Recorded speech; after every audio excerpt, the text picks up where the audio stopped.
Hola mis queridos hermanos, les saludo en el nombre del Señor. Agradezco a Dios por este día y yo creo que también cada uno de ustedes lo mismo en el corazón. Dios ha sido bueno, ha sido fiel, ha sido maravilloso. Hoy día nos corresponde un día miércoles más el estudio bíblico, ese estudio que nos hace avanzar, crecer, que nos hace llenarnos de la presencia del Señor que tanto necesitamos, ¿verdad? Vamos a orar para dar comienzo a esta actividad de hoy día miércoles, el estudio bíblico, como les decía. Así que incline su rostro allí donde está. Yo sé que ha apartado un tiempo para el Señor. Incline su rostro y vamos a orar. Amantísimo Padre Celestial, Señor, en esta hora te damos gracias, Padre, por este privilegio de poder comunicarnos por medio de este medio, Señor. Gracias, Dios mío, por tu fidelidad. Gracias por todo lo que has hecho en favor nuestro. Gracias, Señor, porque hasta aquí tú nos has ayudado. Queremos empaparnos de ti, queremos participar de este estudio, Señor, y queremos bendecirte, Padre, siempre por todo lo que tú haces con cada uno de nosotros. Gracias por cada uno de mis hermanos que está alrededor de esta comunicación. Vamos a ir a una lectura bíblica y que dice de la siguiente manera: cercano está Jehová a todos los que le invocan, a todos los que le invocan de verdad. Cumplirá el deseo de los que lo temen, oirá a sí mismo el clamor de ellos y los salvará. Jehová guarda a todos los que le aman, pero destruirá a todos los impíos. La alabanza de Jehová proclamará mi boca, todos bendigan su santo nombre eternamente y para siempre. Vamos a escuchar algunas alabanzas para que el Señor se deleite también con lo que estamos haciendo para Él.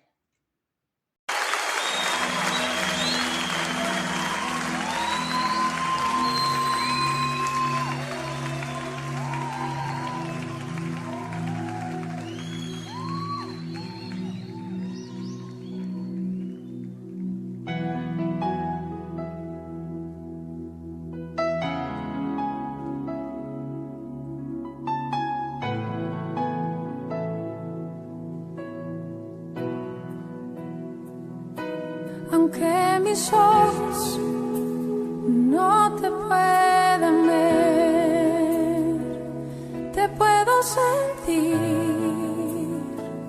Sé que estás aquí. Aunque mis manos no pueden tocar tu rostro, Señor, sé que estás aquí.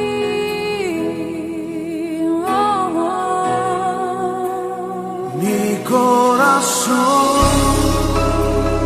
puede sentir tu presencia. Tú estás aquí, tú estás aquí.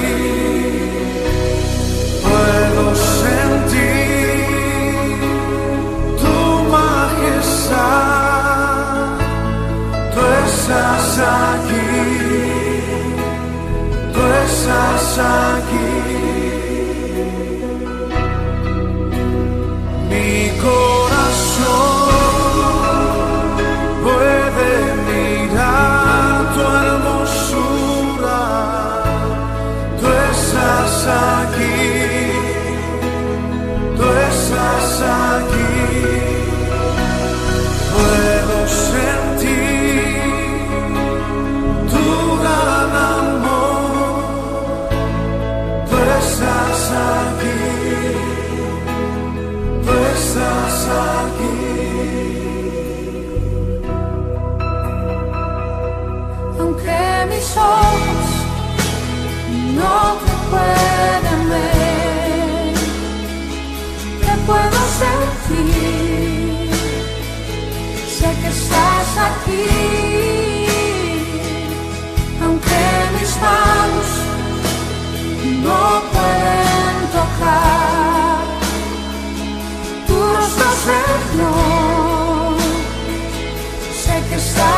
Mi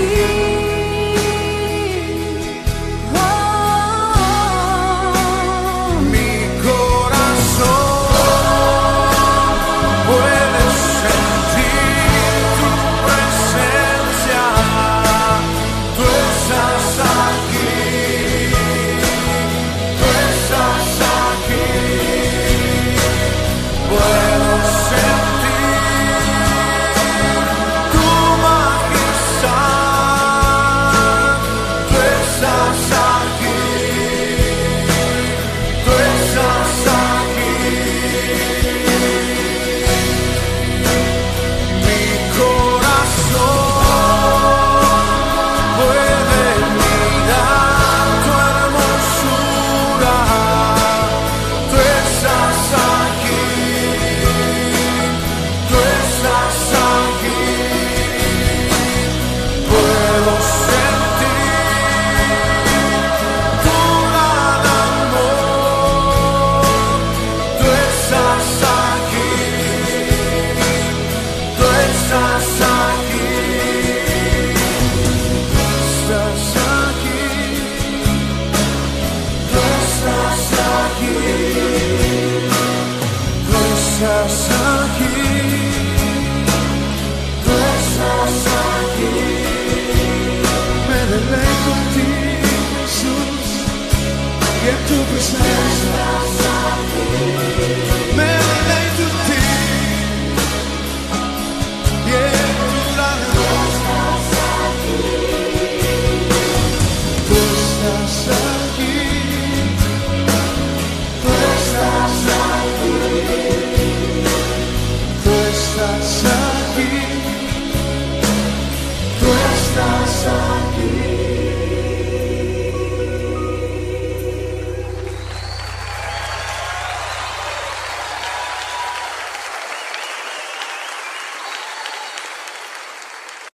Damos gracias al Señor por estas hermosas alabanzas que hemos escuchado, ¿no es cierto? Y esperando que Él también se haya deleitado como estamos nosotros contentos de poder alabar su nombre.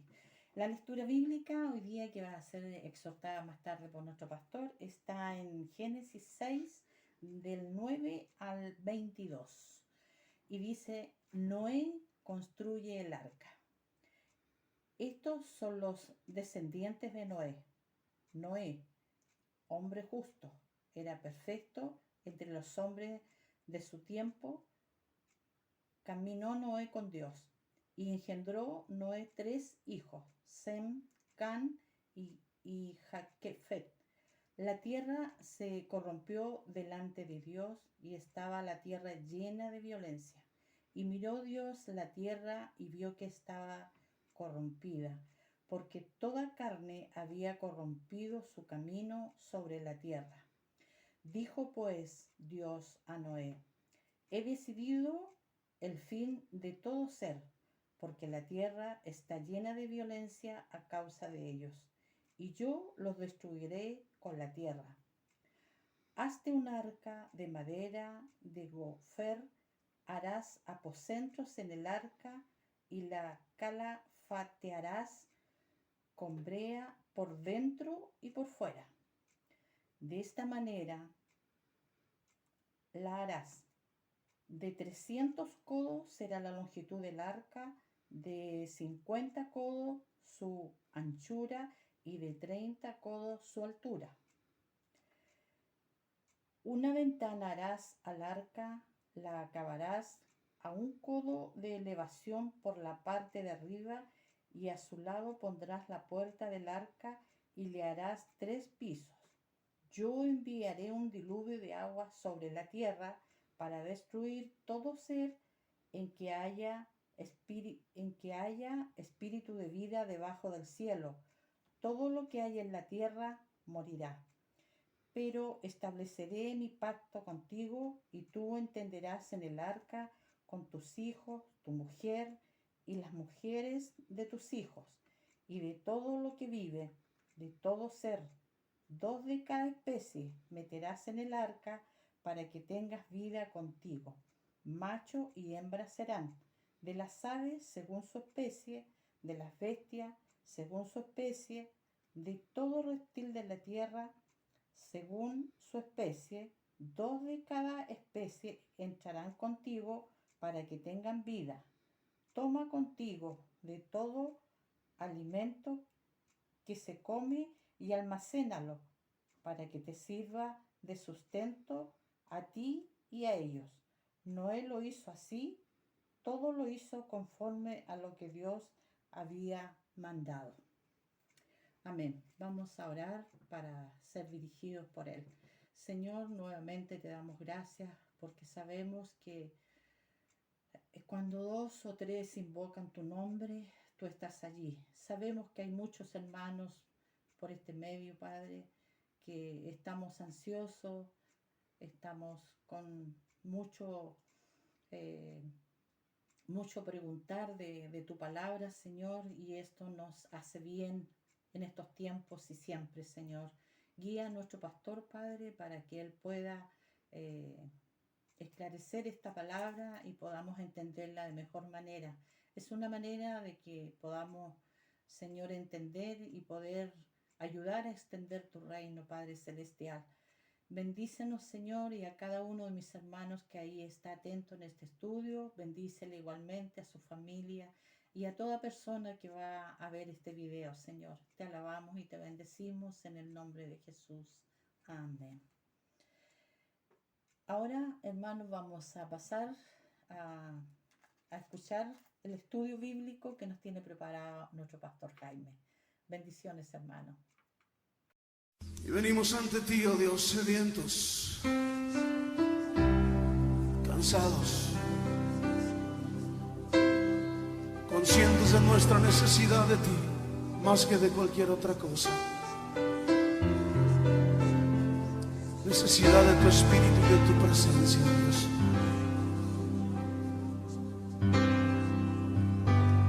Cansado del camino, sediento de ti,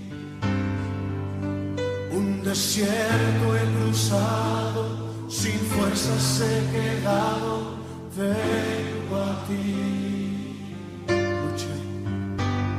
Luché como soldado y a veces sufrí, y aunque la lucha he ganado, mi armadura he desgastado, vengo a ti. Cansado del camino, sediento de ti, un desierto he cruzado, sin fuerzas he quedado, vengo a ti. Luché como soldado y a veces sufrí, y aunque la lucha he ganado, mi armadura he desgastado, vengo a ti. Pídele que te sumerja, sumérgeme en el río de tu espíritu. Necesito refrescar este seco corazón, sediento de ti. Sumérgeme en el río de tu espíritu. Necesito refrescar este seco corazón, sediento de ti. Cansado del camino, sediento de ti, un desierto he cruzado, sin fuerzas he quedado, vengo a ti. Luché como soldado y a veces sufrí, y aunque la lucha he ganado, mi armadura he desgastado, vengo a ti. Sumérgenos, Señor, sumérgeme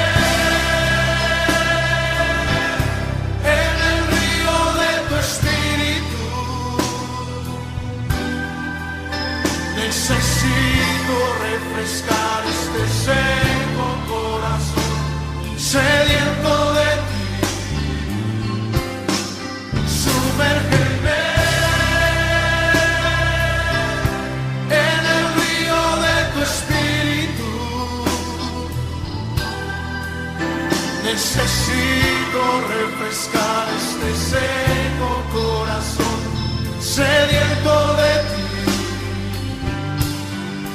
Sumérgeme en el río de tu espíritu. Necesito refrescar este seco corazón sediento de ti. Sumérgeme en tu presencia, Señor.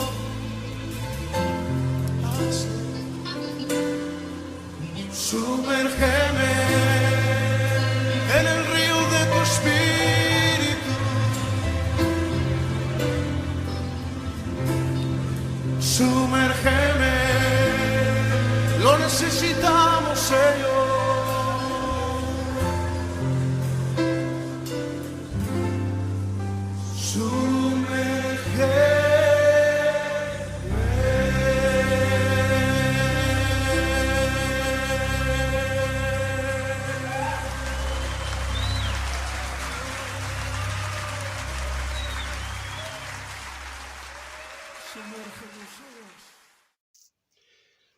Mis hermanos, ya se ha leído la palabra del estudio de esta tarde, así que yo quisiera invitarles a ver un video muy interesante de un hallazgo de hace muchos años atrás que se estima es el Arca de Noé o los restos de lo que fue el Arca de Noé en el monte de Ararat, allá en el sector de Siria. Quiero que veamos ese video y luego de ese video vamos al estudio de hoy. Y reposó el arca en el mes séptimo, a los 17 días del mes, sobre los montes de Ararat. Y las aguas fueron decreciendo hasta el mes 10. En el 10, al primero del mes, se descubrieron las cimas de los montes. Génesis 8, 4, 5. La Biblia nos muestra en dónde reposó el arca de Noé, pero no dice específicamente en qué parte del monte Ararat quedó ubicada. Durante el año 1959, un fotógrafo turco volaba en un avión por las montañas del monte Ararat, y de pronto fotografió un objeto que tenía la apariencia de un barco. Después de ofrecer las imágenes estéreo, nombre tecnológico de la época, a varios científicos del instituto llamado The Geodetic Institute of Turkey, no podían creer lo que sus ojos estaban viendo en ese momento. Estas fueron las imágenes que fotografiaron en aquel entonces. Un estadounidense llamado Dr. Brandenburger de la Universidad Estatal de Ohio, recibió las fotografías para estudiarlas, ya que era reconocido por su talento en fotogrametría, experto para las Fuerzas Armadas de los Estados Unidos. Él fue la persona que descubrió varios misiles cubanos durante el gobierno de Kennedy. El Dr. Brandenburger se dedicó a estudiar las imágenes y dijo: "No cabe duda que se trata de un barco sobre la montaña". Esta frase fue la que despertó el misterio en varios científicos y fue entonces cuando iniciaron las investigaciones para saber qué tipo de barco había posado sobre la montaña Ararat. Aunque se había encontrado el Arca de Noé, muchos decidieron no invertir dinero en este descubrimiento. Un hombre llamado Ron Twiat, un arqueólogo aficionado, vio una noticia sobre el hallazgo en la revista Life y fue entonces cuando decidió ir al lugar de los hechos en 1977.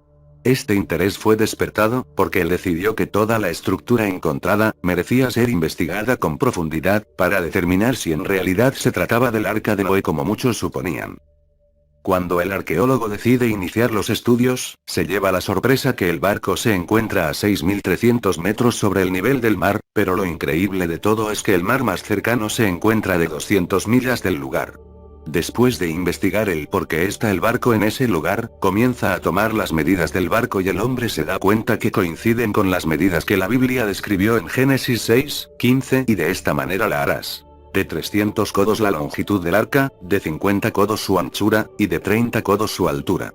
El arqueólogo queda maravillado porque las medidas son casi exactas, entonces decide llevar un radar de alta tecnología para medir de mejor forma la estructura. Cuando hicieron el experimento las medidas no eran exactas, pero esto se debió a que el tiempo que tenía el Arca de Noé de estar en la montaña, había arruinado los bordes que marcaban las medidas originales del arca. Aunque parecía que el descubrimiento marchaba bastante bien, resultó que el arqueólogo encontró en los alrededores del Arca de Noé, pelo de color rojo y excremento de animales. Esto demostró que no se trataba de un barco corriente. Le hicieron varias pruebas a los restos de madera que se encontraban allí, y se descubrió que el arca fue cubierta con resina, brea, con el cual Noé logró cubrir los agujeros que podrían causar que el agua penetrara la madera del arca. Otra de las pruebas encontradas, fue que alrededor del arca, hay una cantidad de anclas que pertenecen al arca, ya que la teoría supone que Noé lanzó varias anclas de piedra en las aguas, para que el arca se estabilizara y pudiera quedar estática, mientras las aguas bajaban. El arca de Noé es un descubrimiento hermoso, ya que afirma la verdad escrita en la Biblia y la veracidad de un diluvio en el mundo. Las pruebas fueron hechas y hasta hoy en día hay muchos canales de noticias a nivel mundial que muestran este testimonio. Que existe un arca en el monte Ararat, tal como lo describió la Biblia. Uno de los descubrimientos que asegura la veracidad del arca, es que alrededor de ella se encuentra un valle llamado de Valle Yoceil, que traducido quiere decir el Valle de los 8, en alusión a los 8 tripulantes que viajaban en el arca, Noé, su esposa, sus 3 hijos y las 3 esposas de los hijos. Allí mismo hay otro lugar que se llama Were de Oars Were Reverset, que traducido quiere decir cuando los remos fueron invertidos. Esto quiere decir que aún hay evidencia que Noé estuvo presente en ese lugar.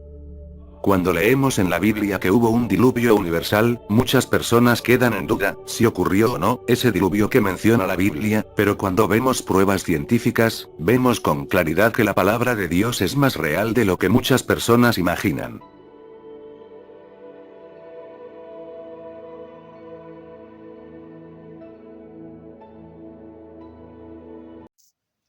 ¿Qué les pareció el video? Interesante, ¿verdad? Muy, muy interesante. Muy bien, vamos al estudio de la palabra de Dios hoy día. Hoy día vamos a hablar brevemente de lo que es el arca de Noé. Noé construye el arca, es el título de los versículos que se han leído desde el verso 9 hasta el verso 22 en el capítulo 6 del libro de Génesis. Veo yo aquí, como siempre, algunos temas importantes. El primer tema que yo veo es la condición de Noé delante de Dios. Lo primero que parte en esta palabra diciendo es cuál es la condición de Noé delante de Dios. Y esto está en los versos 9 y 10. Y dice la palabra así: estas son las generaciones de Noé. Noé, varón justo, era perfecto en sus generaciones, con Dios caminó Noé. Y engendró Noé 3 hijos, a Sem, a Cam y a Jafet. De estos versículos, mis hermanos, debemos destacar cómo era la vida de Noé para Dios y cómo fue que Dios confió en Noé para salvar a él, a su familia, a cada pareja de animales y de aves en el arca, para comenzar nuevamente este proyecto de tierra, de mundo que Dios había creado ya. Pero la Biblia nos dice que Noé tenía varias condiciones muy especiales. Dice que él era un varón justo. Hoy día, para nosotros, en el siglo XXI, la justicia en realidad tiene que ver no con que nosotros hagamos obras justas delante de Dios, sino que abracemos la justicia que ganó Jesucristo en la cruz del Calvario. Este es el concepto de justicia el día de hoy. No hay justicia en el hombre, no la hay en nosotros de por sí o solo por nosotros. Nuestra justicia deviene de lo que Cristo hizo en la cruz del Calvario. Él comparte su justicia con nosotros. Si nosotros queremos ser justos como Noé, debemos estar en Cristo. No es que tú te esfuerces para hacer cosas que puedan agradar a Dios o convencerlo de tu justicia, sino más bien el que tú te sumes a que la justicia de Cristo me es dada a mí y por esta justicia Dios me considera justo. Es decir, mis hermanos, hoy día más que nunca debemos estar aferrados de Cristo para que tengamos de Él su justicia, la justicia que de verdad agrada a Dios. Recuerden que Pablo decía que la justicia que él tenía eran como trapos de inmundicia. Es decir, si Pablo se atrevía a decir ese fuerte comentario, ¿cuánto más nosotros que no llegamos a la altura que Pablo tuvo delante del Señor? Por lo tanto, nuestra justicia está en la justicia de Cristo, la abrazamos y nos sometemos a ella sin ninguna duda y con toda conveniencia para nuestras almas. La palabra también dice que Él era perfecto en sus generaciones. Ser perfecto delante de Dios en las generaciones significa que la vida de una persona como Noé tiene la capacidad de no dejarse llevar por su generación, sino vivir de acuerdo a una ley diferente, vivir de acuerdo a la ley que Dios quiere que él viva y ser grato con Dios. En esto la palabra del Señor considera que él era perfecto. ¿Por qué? Porque las generaciones se habían corrompido. Y al haberse corrompido las generaciones, también Noé fácilmente podría haberse corrompido con ellos, pero la Biblia dice que él era perfecto. Esta palabra nos ayuda a entender que hoy día, y lo veremos más tarde, que hoy día el ser perfecto delante de Dios, lo primero es poner a Dios delante de lo que son nuestras generaciones actuales. Nuestras generaciones actuales no son nuestra familia. Estamos hablando de que son quienes cohabitan con nosotros en la tierra en este momento. Yo no sé lo que pasa en Turquía, en la China o en la India, pero sí sé lo que pasa en nuestro país, sí sé lo que pasa en nuestra ciudad, en nuestro vecindario, en las políticas de nuestro país, en la manera en que la gente vive. Yo puedo estar o no de acuerdo con esta generación, pero la palabra del Señor nombra a Noé como perfecto en sus generaciones. Significa que él logró romper la costumbre de la generación. Él logró romper el hábito de la generación para hacer algo que agradara al Señor y no dejarse llevar con todos. Esta palabra, ser perfectos, también es una palabra que nos debe alimentar a nosotros, mis hermanos. Ser perfecto delante de Dios es decidir por Él antes que decidir por nuestras generaciones. Y nuestras generaciones no son nuestra familia, nuestras generaciones son los que cohabitan con nosotros en la tierra. Entonces, hoy día, mis hermanos, hay dos grandes corrientes. No hay muchas, dos grandes corrientes. Aquellas que creen en Dios y que quieren vivir conforme a la voluntad y a la palabra de Dios, y aquellas que, ya sea que crean o ya sea que no crean, pero decidieron voluntariamente no vivir conforme a la palabra de Dios. Si medimos la cantidad de la una y de la otra, sin duda hay muchos más aquellos que no desean vivir conforme a la voluntad de Dios, sino más bien a su propio libre albedrío, a su propio deseo carnal, y esto no los hace perfectos. Pero el varón de Dios que quiere ser perfecto debe tener la capacidad de nadar contra la corriente, es decir, hacer la voluntad de Dios en medio de una generación maligna. Cuando digo generación maligna, no digo que la gente ande con un cuchillo en el cinto y estén por la calle o por doquier para matar a otro. Estoy diciendo que una generación maligna es aquella que sacó a Dios de sus corazones, sacó a Dios de sus hogares, sacó a Dios de sus vidas y decidieron vivir su propia vida. La palabra maligna nos pareciera como que fuera gente muy mala. Yo no digo que sea gente muy mala, solo digo que es una generación maligna, es una generación que decidió vivir sin Dios.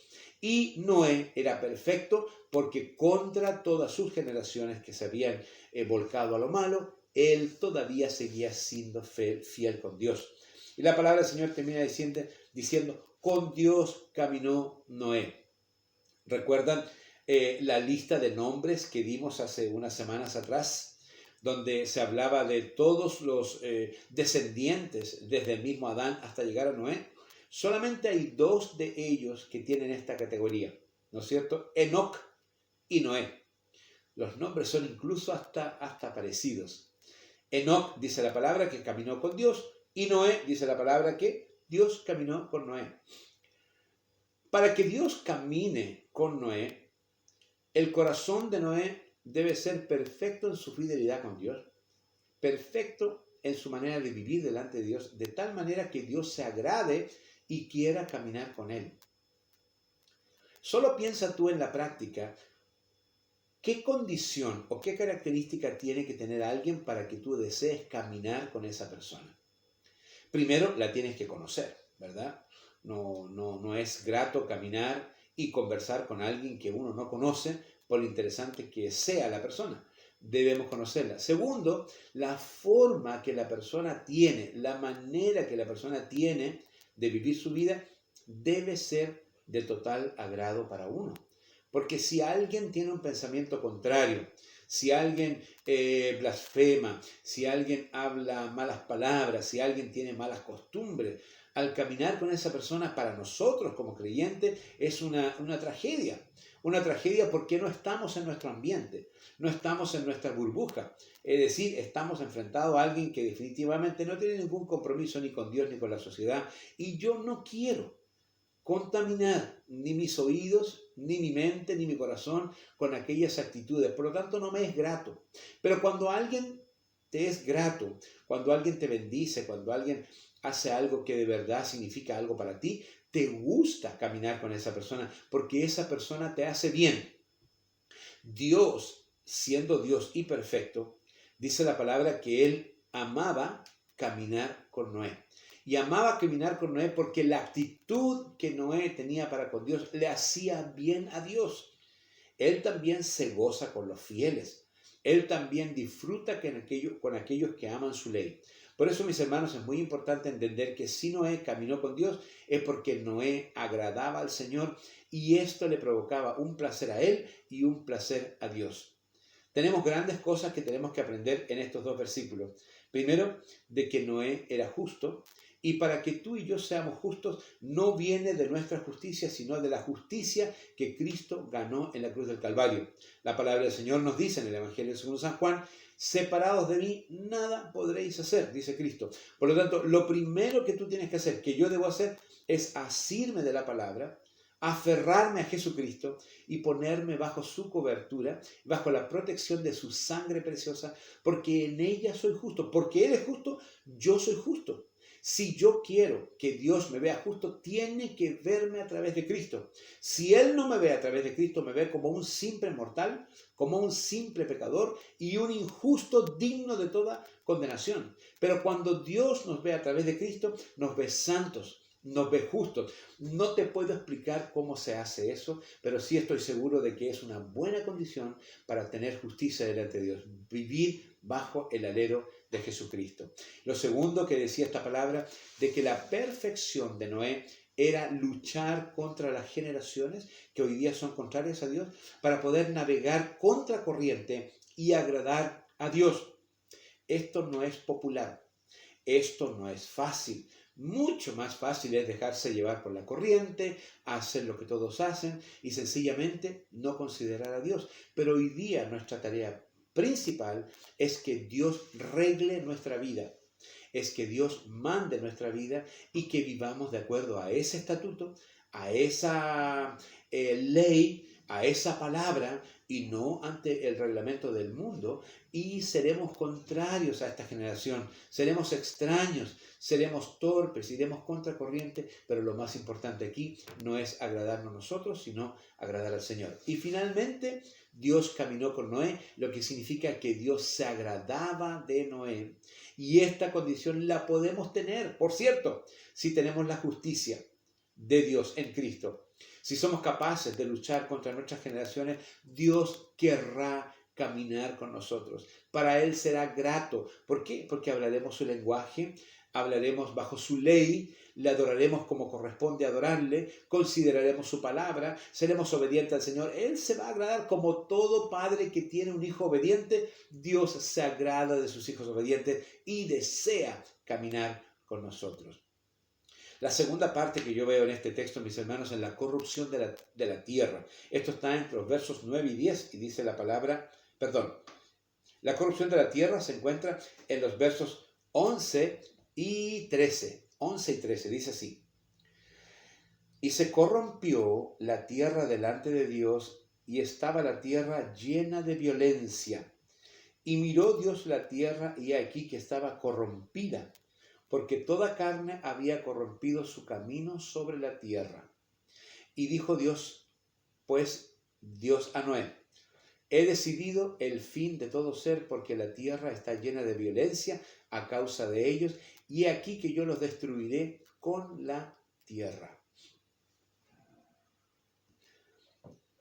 El hombre, dice la palabra, que se había corrompido, y que no solamente se había corrompido, sino que la tierra estaba llena de violencia.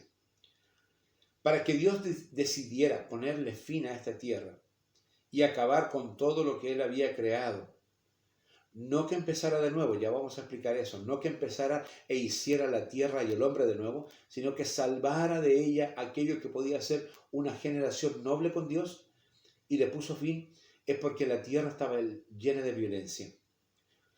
Nos pudiera sorprender que los hombres habían llegado de tal manera a esta actitud de maldad delante de Dios. Nos podría sorprender, o tal vez decir, claro, era justo que Dios terminara con esto porque en realidad no daba para más. Pero yo te invito a pensar cómo es hoy la tierra. Voy a volver a leer. Y se corrompió la tierra delante de Dios, y estaba la tierra llena de violencia. ¿Qué te dice eso hoy respecto a nuestras generaciones? La tierra hoy está llena de violencia. Cada día vemos en la noticia ataques, sobornos, corrupción, muerte, incendios. En fin, nombrarte sería quedar pequeño en virtud de todo lo que el hombre hace hoy día, que convierte a nuestra hermosa tierra en una tierra de violencia. ¿Qué quiero decir con esto? La condición mediante la cual Dios decidió destruir la tierra a través del diluvio es una condición que hoy día se da exactamente igual o peor. Porque la palabra dice que todos estos hombres, deviniendo del mismo Adán, fueron de a poquito apartándose del camino de Dios hasta tener sus propias vidas. Sin embargo, hoy día los hombres que hay sobre la tierra no quieren nada con Dios. Viven su vida aparte de Dios, y la violencia que hay sobre la tierra es enorme. El hombre se destruye, el hombre se mata, el hombre se ofende, se quema vivo.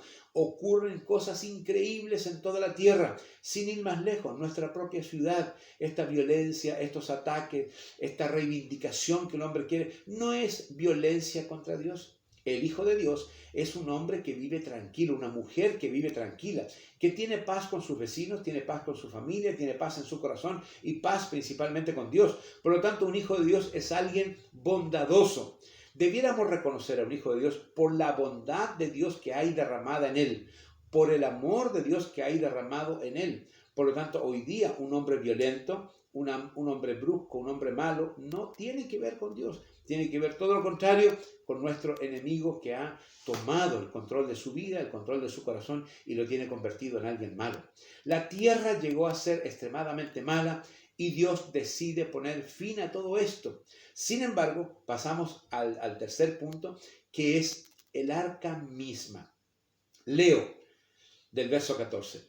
Hazte un arca de madera de gofer, harás aposentos en el arca y la calafatearás con brea por dentro y por fuera.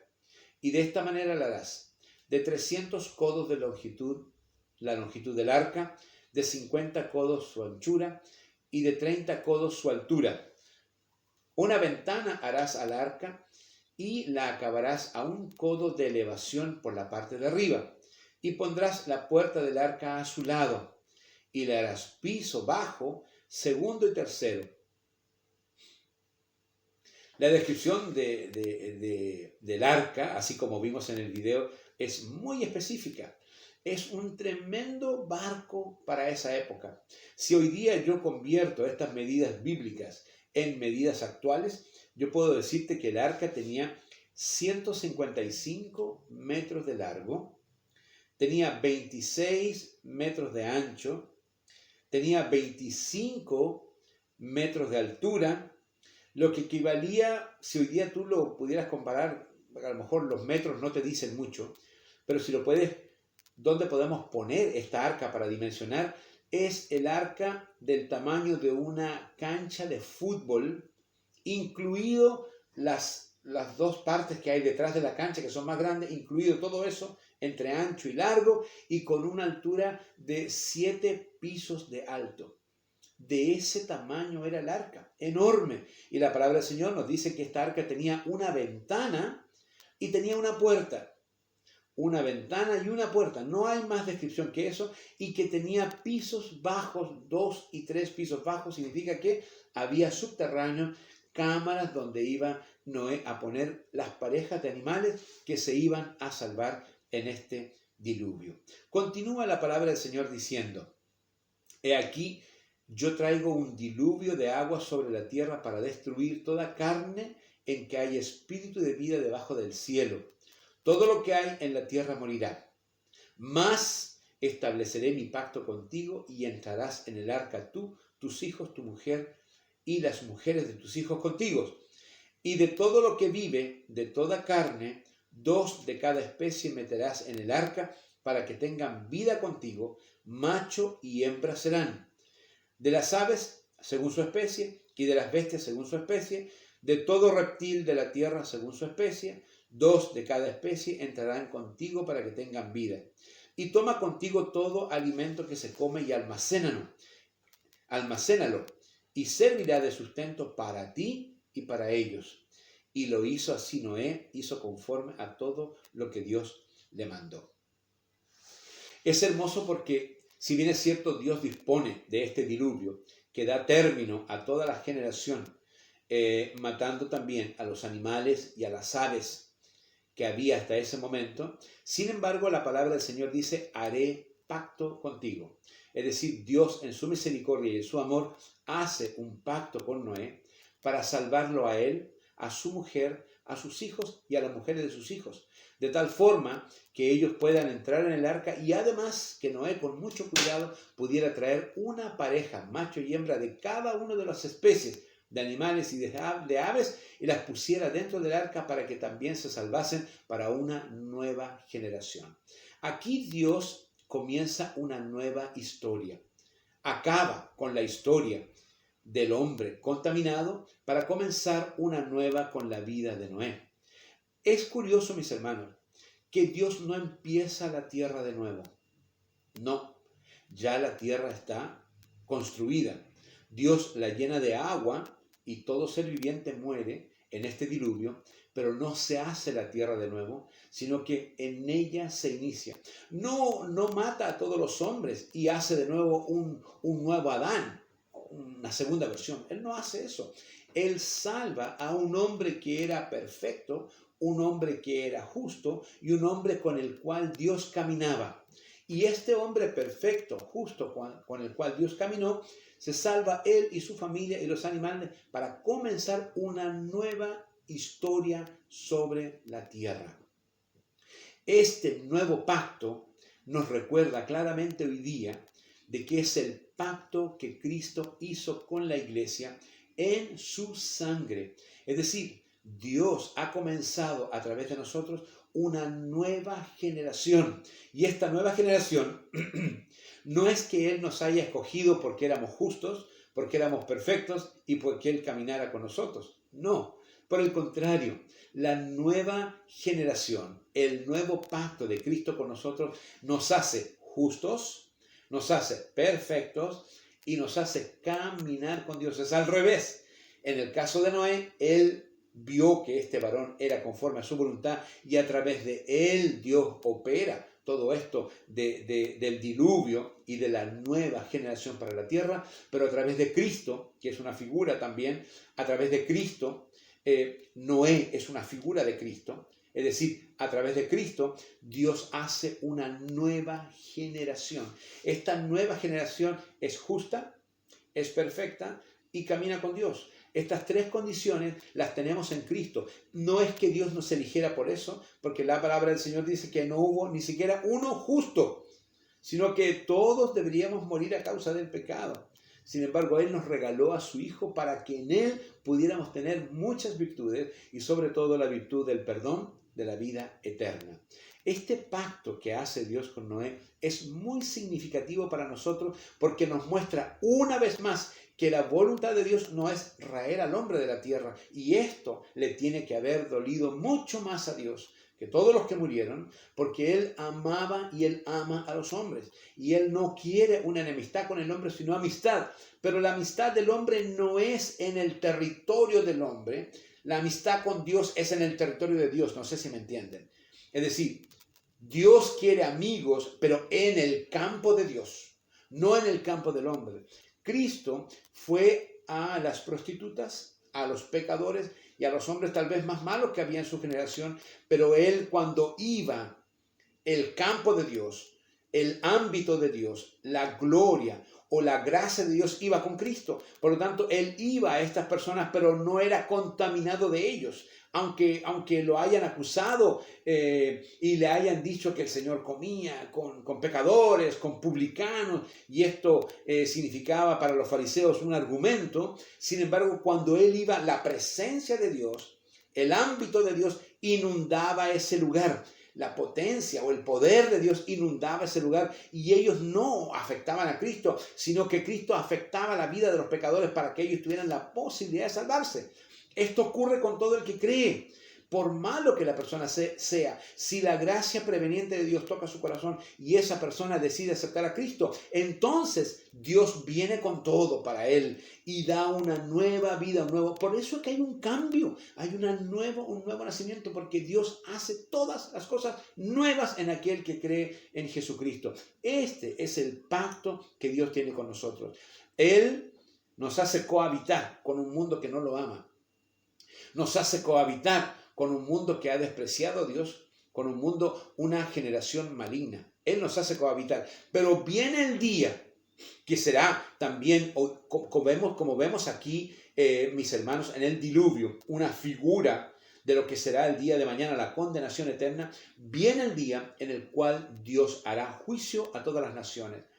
En el gran juicio a las naciones. En este juicio, Él estará con los suyos y los demás estarán lejos. Y en este gran juicio, el gran lago de azufre y de fuego recibirá a Satanás, a los demonios y a todos aquellos que no hayan creído en Jesucristo, que no hayan guardado la ley de Dios. Y los que estemos con Él, entraremos al tribunal de Cristo, que es un tribunal de premios por las obras que hemos hecho para el Señor, y entraremos a este cielo precioso y eterno que Dios ha ido a prepararnos.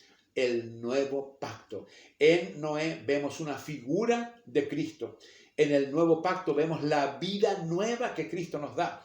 Y el hecho de que todos hayan muerto es una figura de la condenación sobre la tierra después del juicio a las naciones. Damos gracias a Dios por esta palabra. Esperamos, y yo espero que el Espíritu Santo la hable contigo para que tú te sientas animado, te sientas reforzado por Dios y sepas que el Señor está contigo en todo momento. Oramos al Señor. Buen Dios, gracias por esta palabra. Gracias por el mensaje de ella, Señor. Te pedimos en el dulce nombre de Cristo que tú la bendigas y que tú permitas que esta palabra edifique poderosamente nuestras vidas. Te agradecemos por ella, Señor. Te glorificamos, te damos la honra y la gloria en el nombre de Jesús. Amén y amén. Mis hermanos, que Dios les bendiga. Un abrazo para ustedes. El próximo miércoles trae el tema de este mismo libro nuestro hermano Héctor. Que Dios les bendiga. Amén.